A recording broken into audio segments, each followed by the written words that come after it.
Hey guys, it's Ariana with RockstarDreams.com, and we're here at the IMI conference, and the very own founder, we have Mike Ziemer. First of all, I just want you to tell me, are you having a good time at your own conference? I'm having a great time, and you pronounced my name right that time. So This time, yes. This is the only reason I came. That's all I came for. No, Yeah. but I do want to ask you, clearly you have a background in music, a passion for music, which is the most important part, but what kind of really instigated the idea for IMI in the first place? I've been to a lot of conferences, and I've looked at a lot of different conferences, and I feel like every time you look at it, it's like the same people across the board. Like Panelists, you yeah, mean? and I'm one of them on them, so like I'm guilty of it too. But like they don't mix it up, and so for me, I wanted to do a conference where I'm like, hey, these are all the people that are the future of the music industry. You might not have heard of some of them, but once you hear them speak, you're gonna realize like, oh, these people have been doing this for 10 years and I had no idea.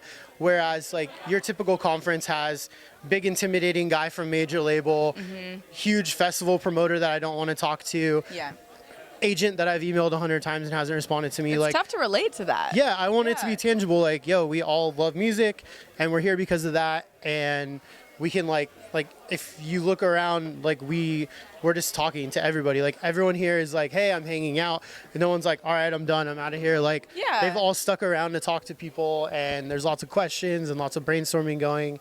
And I know, at least for me, I had selfish intentions also, because I wanted some of these people to come here and talk business. So some collaborations with some of the awesome people here. So I'm excited. I love it. And it's only day one. So, well, technically day 1.5, because we did a mixer last night. But cool. And so far, what kind of feedback do you feel that you're receiving as far as the people who are attending and being able to listen to the panels? You know, what are you hoping, if you could just phrase it up, what are you hoping that they are able to take away from this?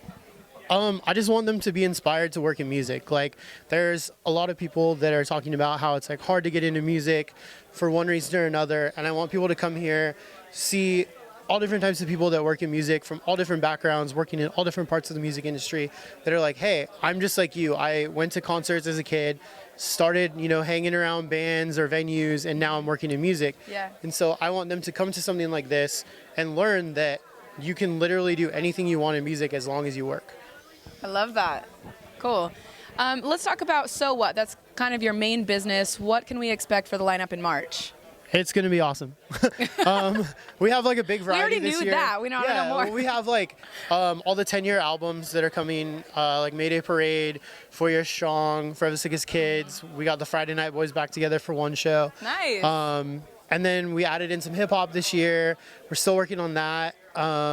It's been a weird year. Like we've kind of like done it in a progressive way, to where like we'll announce a few artists and then we'll see the feedback and we're like, okay, we should add more artists like that, or let's not add any more artists like that, but I think it's gonna be really cool. It's our 10-year anniversary, so there's gonna be surprises the whole time. We're doing a bunch of stuff Friday night in Deep Ellum, and then Saturday and Sunday at the ballpark. So if you don't come, you're gonna regret it, because it's gonna be great. One of my favorite things about chatting with Mike, every time I talk to you, it's about giving back. So whether it's IMI or the music festivals, reaching out, having the mixers, just general networking and bringing creators together, really. If you had one piece of advice, kind of as specific as you can make it, for somebody who wanted to break into kind of more the business management side of the music industry, what would that be? Don't be afraid.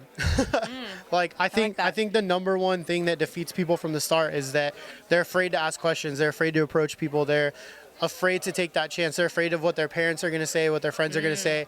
They're probably afraid to fail. Yeah, too, but like you have to fail. Like look at everyone. Steve Jobs, Walt Disney. Like everyone that's been successful has failed.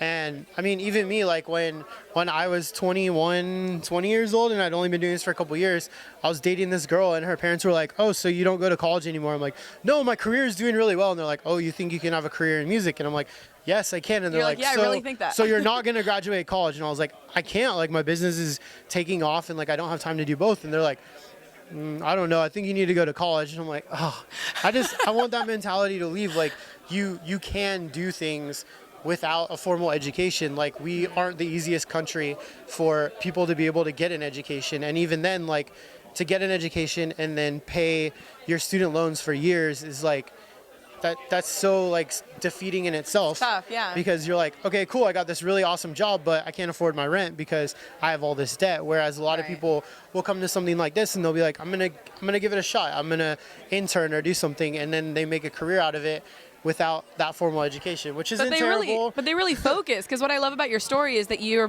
business was actually getting business.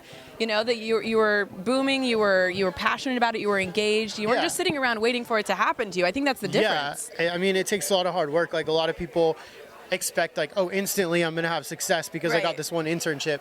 And I know a lot of people that have taken that. Like my assistant, for example, she emailed me about a contest that I had. She got to come shadow me at the festival, and then like her essay talked about how she wants to one day put on her own festival. And I'm like, well, she should be working with us because eventually she's going to learn everything she needs to do that. Yeah. And you know, that'll either be something that she could do with us or on her own or whatever. But like Wow. those kinds of opportunities, like fresh out of school or fresh out of just like, fuck it, I'm gonna send an email. Like Yeah, you never know.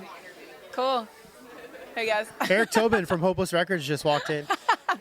He hobbled Beautiful in. man. Hey, you guys, we've been here with Mike Ziemer at IMI. He is so inspiring. You know, watch this guy and definitely watch out for So What coming up in March 2017. Thanks for watching. We'll be back soon. This is rockstardreams.com.